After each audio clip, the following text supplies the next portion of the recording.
dan tanggal 9 Februari akan dilakukan di Jawa Barat, dan tanggal 10 Februari puncaknya akhir dari seluruh rangkaian jadwal kampanye akan dilakukan di Jawa Tengah. Itu yang kemudian di dalam pertemuan antara Ibu Megawati Soekarno Putri dengan Prof. Mahfud MD, dan tentu saja juga dibahas hal-hal terkait dengan dinamika politik nasional.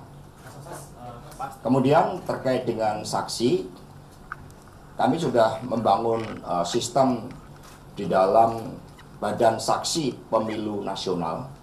Saat ini sudah ada 1,6 juta saksi yang khusus dipersiapkan oleh PDI Perjuangan, by name, by address, dan dilengkapi dengan sistem untuk mencegah berbagai bentuk kecurangan pemilu, di mana kami banyak mendapatkan informasi dari para kelompok-kelompok pro-demokrasi terhadap potensi kecurangan yang terjadi.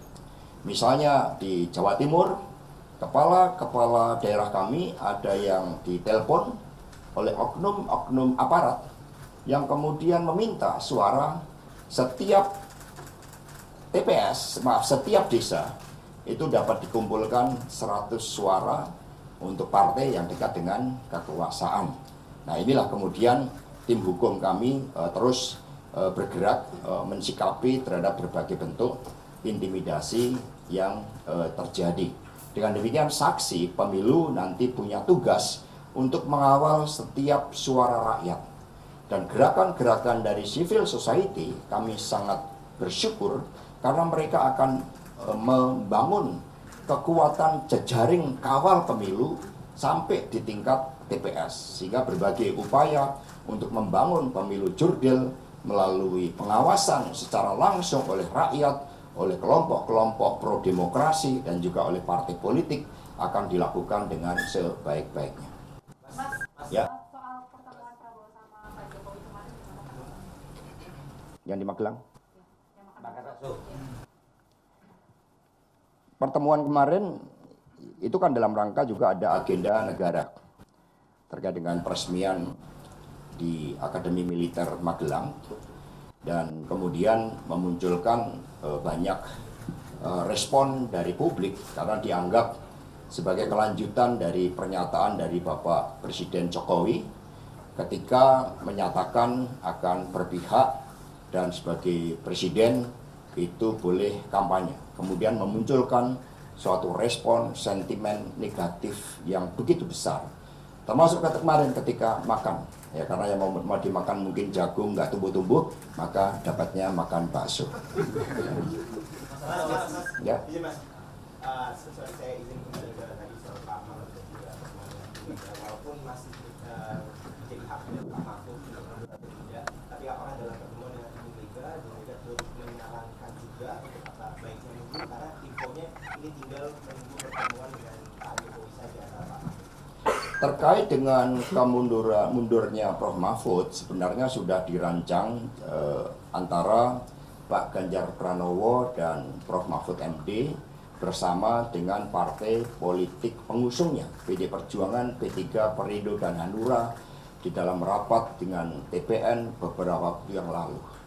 Dan kemudian ini suatu momentum yang sangat baik, terlebih setelah ada sentimen negatif yang begitu besar sampai ada gerakan unfollow terhadap sosial media dari Presiden Jokowi. Itu yang kemudian kami cermati. Tetapi Prof. Mahfud sebagai pendekar hukum itu juga harus menempatkan skala prioritas pada kepentingan rakyat, bangsa, dan negara. Persoalan Rempang misalnya memerlukan sosok yang sangat tegas untuk menyelesaikan, setidak-tidaknya memberikan suatu rekomendasi agar berbagai ketidakadilan terhadap berbagai konflik agraria, terhadap kejahatan keuangan melalui sistem online yang sering terjadi, pinjaman online, sistem asuransi, dan sebagainya. Sehingga ini akan dikebut oleh Prof. Mahfud untuk dapat diselesaikan, sehingga siapapun yang nanti akan menggantikan Prof. Mahfud tetap di dalam suatu spirit yang sama untuk membela rakyat, untuk menegakkan keadilan. Jangan malah menumbuhkan suatu kekuatan intimidasi yang baru. Ada Prof Mahfud saja muncul intimidasi, apalagi kalau tidak ada Prof Mahfud. Nah, mundur tidaknya sudah disepakati bersama, hanya masalah menegakkan hukum untuk rakyat inilah yang dikebut oleh Prof Mahfud untuk segera diselesaikan. Artinya sudah minta restu ke Bu Mega ya? Sudah lama diberikan restu. Mas, kemarin Presiden Jokowi kan mengakui kalau pembagian bansos ini dia nggak mengajak bansos Bu Risma. Jadi kan Bu Risma kan juga dari kader PDIP, Mas Hasto mungkin bisa tanggapan itu seperti apa, dan sekarang kan erat kaitan itu bansos yang dibagikan oleh Pak Jokowi itu berbau politis. Seperti apa tanggapan Mas Hasto? Ya, sebenarnya bansos itu kan muncul dari kebijakan negara. PD Perjuangan terus memperjuangkan itu, bahkan satu-satunya partai yang mengadakan rapat kerja nasional fakir miskin dan anak terlantar dipelihara negara hanyalah PD Perjuangan. Instrumennya melalui kebijakan bansos. Maka ketua DPR berasal dari PD Perjuangan, kepala banggar berasal dari PD Perjuangan, sehingga politik keberpihakan terhadap rakyat miskin inilah yang menjadi kebijakan partai yang kemudian diperjuangkan bersama-sama di DPR RI dengan dukungan seluruh partai politik untuk dijalankan oleh eksekutif. Sehingga bansos bukan kebijakan presiden. Bansos adalah kebijakan politik dari politik anggaran yang ada di DPR RI, sehingga pembagian bansos jangan dipolitisasi. Dan ini seharusnya di dalam tata pemerintah negara yang baik menjadi ruang lingkup dari Kementerian Sosial. Dengan mengingat Ibu Risma ini sosok yang memiliki integritas tinggi, beliau tidak mau data-data bansos ini dipakai untuk kepentingan politik partisan, apalagi untuk memperjuangkan kepentingan keluarga.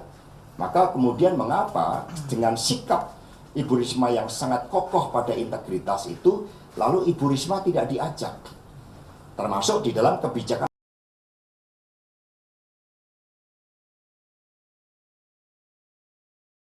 pasangan 02 Prabowo Gibran. Penyalahgunaan politik bansos yang sangat serius, justru ini meraih rakyat. Dan ini tidak sesuai dengan tata pemerintahan negara yang baik. Bahkan Bu Risma pun menceritakan sekarang, ya, suasana di dalam rapat kabinet, bahkan karena ini juga sosok yang memiliki integritas, di dalam debat, bahkan Pak Prabowo sampai mengkritik Ibu Sri Mulyani, karena ketika dana itu mau dipakai untuk kepentingan alutsista, bagi Bu Sri Mulyani, alutsista kita ya rakyat itu, maka rakyat harus diperkuat, termasuk melalui kebijakan instrumen sosial melalui bansos. Nah, terkait dengan Bu Risma yang dipersoalkan adalah data untuk beras miskin, yang ternyata begitu tidak melalui Menteri Sosial, di dalam prakteknya itu banyak beras-beras Bulog ditempeli stiker pasangan Prabowo Gibran, dan ini betul-betul pelanggaran yang sangat serius, sampai Bapak Wapres itu memerintahkan untuk dilakukan suatu kajian secara khusus terhadap pelanggaran itu. Mas Hasto, artinya apakah dari PDIP ada langkah selanjutnya untuk melawan juga bansos yang dipolitisir, karena memang walaupun tadi sempat disebutkan keluar dari Pak Jokowi, tapi itu semua akan dirapel di bulan Februari sebelum pemilu kan? Bansos adalah kebijakan politik negara, di mana politik anggaran itu melalui DPR RI. Nah, karena itulah yang menjadi persoalan adalah implementasi dari politik bansos. Tapi kebijakannya tidak salah, karena sejak awal kita berjuang untuk kepentingan wong cilik, untuk kepentingan rakyat banyak. Apalagi Pak Ganjar itu juga melekat dengan predikat sebagai presiden rakyat. Nah, di tingkat implementasinya inilah yang akan dievaluasi, tetapi rakyat juga memahami, kemudian muncul kelompok-kelompok civil society yang mengkritisi penggunaan secara sepihak dari bansos tersebut, yang seharusnya rakyat ini udah susah. Yang penting bantuannya tepat sasaran, itu yang menjadi prinsip dari PD Perjuangan dan pasangan Ganjar Mahfud.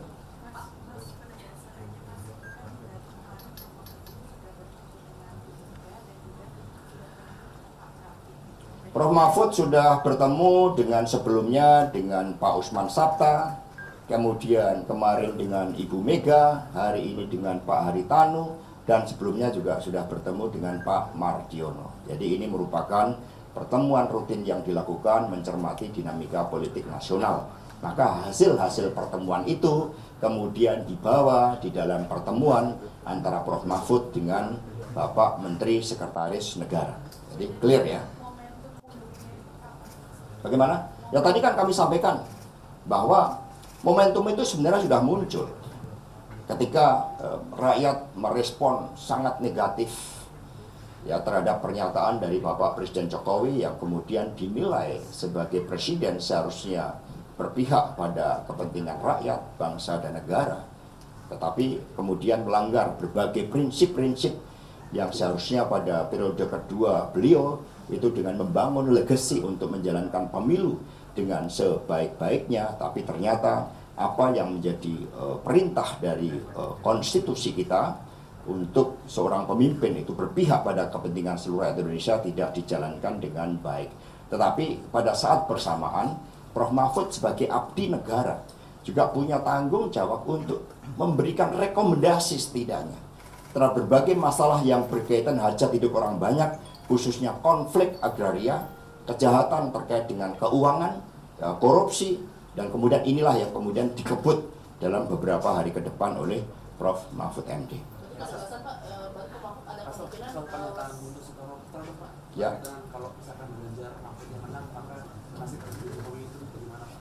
Ya, kalau Ganjar Mahfud menang karena itu memang gerakan rakyat itu memang sentimennya sangat positif terhadap Pak Ganjar dan Pak Mahfud. Di tengah berbagai bentuk intimidasi, penghadangan, justru rakyat berdatangan pada kampanye hajat rakyat, hajatan rakyat yang dilakukan oleh Ganjar Mahfud. Nasib Pak Jokowi bagaimana? 20 Oktober. Berdasarkan ketentuan konstitusi, Pak Jokowi menyelesaikan tugas dan tanggung jawabnya sebagai presiden. Kita harapkan tugas itu dapat ditambahkan dengan legasi untuk pemilu yang demokratis, pemilu yang tanpa intimidasi. Semakin banyak intimidasi oleh oknum-oknum aparat, maka semakin banyak rakyat yang bergerak melakukan koreksi atas penyalahgunaan kewenangan itu. Ini kan kemarin terkait pemeriksaan salah satu jubir TPN, Mas Aiman Wicaksono, itu ada penyitaan HP oleh penyidik. Itu apakah dari Pak Sekjen sendiri atau dari pihak TPN melihat ini sebagai bentuk intimidasi mengingat dinamika politik saat ini? Ya kapasitas kan sebagai saksi. Sebagai saksi itu tidak dilakukan, tidak boleh penyitaan terhadap handphone. Sehingga itu merupakan abuse of power. PD Perjuangan menyatakan solidaritasnya dan akan ikut mengerahkan lawyer, ya 1000 lawyer untuk membela Aiman atas perlakuan yang tidak adil. Karena fakta-fakta di lapangan memang terjadi berbagai bentuk intimidasi. Di Sulawesi Selatan kami menemukan cara intimidasi oleh oknum Polri yang kemudian mengatakan menekan kepada lurah masih mau tidur sama istri atau tidak. Artinya apa? Itu tekanan supaya mereka mendukung pasangan 02. Mas, terkait Ya. intimidasi ini, Pak Prabowo kemarin mengatakan ada upaya pengerusakan surat suara pada hari pencoblosan. Salah satu daerahnya itu Jawa Tengah. Lah kalau suara rakyat dirusak itu kualat. Itu karma palanya ada. Jadi siapapun yang merusak rakyat, yang mematikan nasib rakyat, yang menculik mahasiswa itu akan kena karma. Ya. Mas, hari ini Mas Butet dilaporkan oleh Projo DIY karena dugaan penghinaan terhadap Presiden Jokowi dilakukan dari PDIP sendiri. Jadi harus dilihat Mas Butet ini sebagai budayawan yang memberikan kritik, meskipun kami tahu ya Mas Butet ini kan sangat dekat dengan Pak Jokowi sebelumnya. Beliau sampai begitu kecewa sampai gambar Pak Jokowi diturunkan dan kemudian diganti dengan gambar Wiji Tukul. Itu cara seorang budayawan mengekspresikan terhadap apa yang terjadi. Karena beliau dekat ya secara emosional, beliau berharap Pak Jokowi ini mampu menjalankan legasi dengan sebaik-baiknya, tetapi pada akhir kepemimpinan beliau ternyata terjadi rekayasa hukum di Mahkamah Konstitusi, kemudian terjadi berbagai bentuk intimidasi, bahkan di dalam putaran-putaran akhir pemilu yang seharusnya seorang pemimpin itu melindungi segenap bangsa dan seluruh tumpah darah Indonesia, Pak Jokowi lebih asik berada di Jawa Tengah. Padahal Indonesia bukan hanya Jawa Tengah, Indonesia dari Sabang sampai Merauke, dari Miangas sampai Rote, sehingga ini kritik yang diberikan oleh seorang budayawan seniman dengan caranya. Nah untuk itu, ketika ada proses-proses terkait dengan hukum, sementara kebebasan berekspresi itu diberikan, maka kami juga akan menyampaikan solidaritasnya. Rakyat akan ikut membela menyampaikan solidaritas. Karena ketika seorang budayawan mengkritik, itu sudah dengan rasa, itu sudah dengan alam pikir dan hati nurani yang jernih. Ini yang sebenarnya terjadi, yang seharusnya tidak perlu ketika Pak Jokowi betul-betul menjalankan tugasnya sebagai pemimpin tanpa berpihak pada pasangan calon tertentu. Pak Hasto, di masa kampanye ini, kampanye dari Pak Ganjar Pranowo terkesan dibuntuti oleh Pak Jokowi yang kemudian datang gitu ya di titik-titik kampanye Pak Ganjar. Gimana tanggapan ini? Ya, yang paling penting adalah Pak Ganjar, Pak Mahfud mendapat dukungan rakyat sehingga kampanyenya selalu penuh. Sebaliknya kampanye Pak Prabowo Gibran kita lihat di sosial media banyak yang kosong meskipun sudah mencoba dilakukan mobilisasi. Berbagai upaya memang dilakukan untuk mengepung basis PD Perjuangan, basis Pak Ganjar di Jawa Tengah, di Jawa Timur. Tetapi rakyatlah yang menjadi penopang kekuatan utama dari Pak Ganjar, Prof. Mahfud. Mas, lagi ramai juga di sosial media nih, tadi Bang Masinton di teksnya itu memberikan tagar amin aja dulu sama tagar Ganjar Mahfud 2024. Nah ini apakah dari TPN dan PDIP sendiri melihatnya pertanda kolaborasi kan putaran kedua atau seperti apa nih? Mulai tanda-tanda muncul. Jadi kami fokus pada gerakan turun ke bawah, memperkuat akar rumput. Gerakan rakyat inilah yang akan memenangkan Ganjar Mahfud. Gerakan rakyat inilah yang akan melawan skenario satu putaran yang dipaksakan untuk pasangan nomor 2. Nah maka apa yang muncul dengan gerakan 4 jari, salam 4 jari, 1 dan 4 tanpa nomor 2 itu sebenarnya adalah suatu aksi reaksi terhadap berbagai bentuk pemaksaan kepada pemilu yang seharusnya jurdil. Mas, menyambung pertanyaan yang tadi dibuntuti oleh Ini nyambungnya banyak banget ini. Nyambung untuk kampanyenya. Ada kekhawatiran nggak sih akan nanti suaranya akan tergerus gitu mungkin Mas? Yang kedua, sampai saat ini Mas Pak Jokowi itu masih kader PDIP nggak? Yang penting sentimennya positif, akhirnya kan malah rakyat juga bereaksi buat Pak Ganjar dan Mahfud. Rakyat itu membela yang tertindas. Siapa yang tertindas? Pak Ganjar dan Prof. Mahfud. Sentimen Pak Ganjar 7 hari terakhir ini mencapai di atas 70%, kemudian Prof. Mahfud mencapai 68%, sementara yang mencoba untuk menggunakan kekuasaan justru malah negatif. Jadi kekuatan rakyatlah yang akan berbicara. Ya. Mas, kembali ke Pak Mahfud tadi terkait mundurnya Pak Mahfud ini, apakah kemarin Pak Anies sempat bilang Pak Mahfud belum mundur karena sudah menyiapkan transaksi kepemimpinan, apakah Pak Mahfud menyiapkan penggantinya gitu? Apakah nanti akan merekomendasikan kepada Pak Jokowi misalnya penggantinya Pak Mahfud di Menko Polhukam? Kita ini kan taat aturan, itu kan semuanya hak prerogatif dari Presiden. Ya. Mas, soal status Pak Jokowi di PDIP seperti apa? Ya Pak Jokowi kapasitasnya beliau sebagai presiden, kita harapkan sebagai presiden yang tidak berpihak. Kita harapkan sebagai presiden yang menjaga legasi. Kalau dari PD Perjuangan yang namanya kartu tanda anggota itu bukan pada formalnya, tetapi pada tanggung jawab kepemimpinannya untuk rakyat. Selama kepemimpinan itu untuk rakyat, bukan untuk keluarga, selama itu untuk bangsa dan negara, itulah PD Perjuangan, selama itu membela wong cilik. Dan kami melihat sebagaimana disuarakan oleh kelompok-kelompok civil society, oleh mahasiswa, para budayawan, para buruh bangsa, Pak Jokowi sudah bergeser. Ya. Sebenarnya sudah ada komunikasi antara fraksi DPR, PDIP dan Nasdem di DPR terkait masalah pertemuan Ibu Mega dengan Pak Surya Paloh. Ya kalau di fraksi ya komunikasi dengan seluruh fraksi, ya, bukan hanya dengan salah satu fraksi saja, ya dengan seluruh fraksi.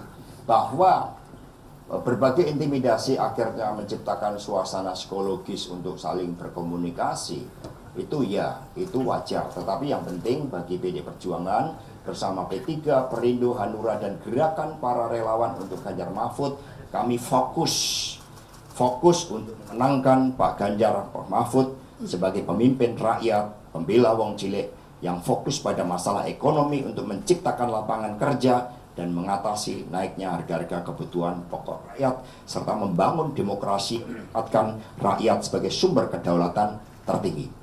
Ya, kalau Pak Prabowo kan kedaulatannya dari Pak Jokowi. Oke, next. Mas, terakhir Mas, merangkum semua tentang Pak Mahfud hari ini Mas. Jadi apakah kemudian tadi mengutip Mas Hasto juga bahwa situasi rapat kabinet ini juga sudah tidak kondusif begitu? Apakah jika nantinya Pak Mahfud benar mundur, apakah akan memberikan efek mundur bagi menteri yang lain? Jadi berbagai yang tidak kondusif, pertama untuk tim penilai akhir di dalam menentukan PJ-PJ yang sebelumnya itu dengan melibatkan banyak kementerian, sekarang dilaksanakan secara tertutup. Artinya ada kepentingan politik. Kemudian yang kedua, fragmentasi di dalam jajaran menteri. Karena apa? Pak Jokowi sendiri sudah menyatakan berpihak. Sehingga terjadi fragmentasi yang jauh lebih kuat sehingga tidak kondusif. Yang ketiga, juga testimoni, termasuk dari Bu Risma. Sekarang mau rapat aja diperiksa semuanya. Jadi ada kekhawatiran, tidak percaya lagi kepada sesama menteri. Sehingga mau rapat aja periksanya, waduh udah berlebihan. Kira-kira seperti itu. Artinya inilah yang sebenarnya suasana terjadi. Kami berharap Pak Jokowi benar-benar fokus sebagai Presiden Negara Republik Indonesia yang melindungi segenap bangsa dan seluruh tumpah darah Indonesia. Itu amanat konstitusi yang sejati-jatinya bagi seorang pemimpin yang eling lan waspada. Ya, cukup ya? Nah, ini udah rangkuman.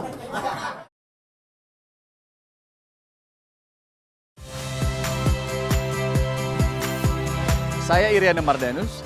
Saksikan program-program Kompas TV melalui siaran digital, pay TV, atau media streaming lainnya. Kompas TV, independen, terpercaya.